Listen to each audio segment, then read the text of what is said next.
Welcome to social post TV. Raj Tarun లావణ్యల వ్యవహారం కీలక మలుపులు తిరుగుతోంది. ఇంతకాలం హైదరాబాద్ సెంటర్ గా నడిచిన రాజ్ తరుణ్ లావణ్య కాంట్రవర్సీస్ లేటెస్ట్ గా ముంబైకి చేరింది. లావణ్య రిలీజ్ చేసిన వీడియో ఇప్పుడు తెగ వైరల్ అవుతోంది. రాజ్ తరుణ్ లావణ్యను మోసం చేశాడని మీరు భావిస్తున్నారా? ఏ అవును, బి కాదు, సి ఏమో తెలీదు.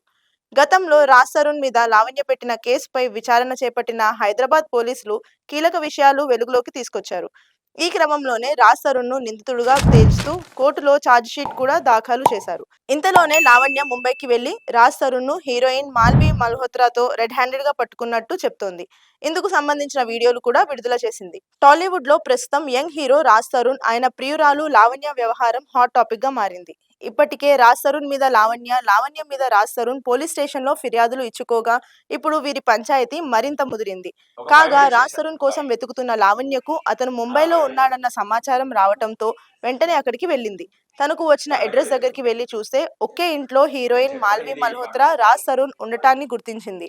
ఇద్దరు ఒకే ఇంట్లో ఉండటంతో రెడ్ హ్యాండెడ్ గా పట్టుకున్న లావణ్య వారికి సంబంధించిన వీడియోలు తీసింది. ఈ క్రమంలో లావణ్య, మాల్వి మల్హోత్రా మధ్య వాగ్వాదం జరిగింది. అంతేకాకుండా వీడియోలు తీస్తున్న లావణ్యపై మాల్వి దాడికి దిగిందంటూ లావణ్య ఆరోపించింది.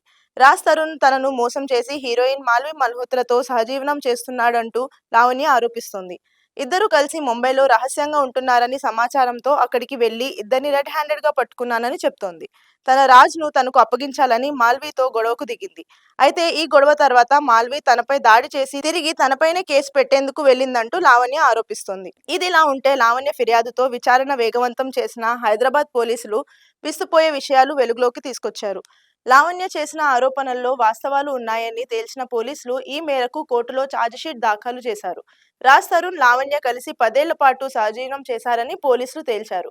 ఇద్దరూ కలిసి ఒకే ఇంట్లో ఉన్నారని నిర్ధారణకు వచ్చారు. కాగా ఈ కేసులో రాజ్ తరుణ్ ను నిందితుడుగా పోలీసులు పేర్కొన్నారు. అంతేకాకుండా లావణ్య ఇంటిని కూడా సందర్శించిన పోలీసులు కీలక ఆధారాలు సేకరించినట్టు తెలుస్తోంది. అయితే ఈ కేసులో రాజ్ తరుణ్ కు న్యాయస్థానం ముందస్తు బెయిల్ ఇచ్చిన సంగతి తెలిసిందే. తాజాగా పోలీసులు ఛార్జిషీట్ దాఖలు చేయడంతో రాజ్ తరుణ్ బెయిల్ రద్దయ్యే ఛాన్సెస్ ఉన్నాయి.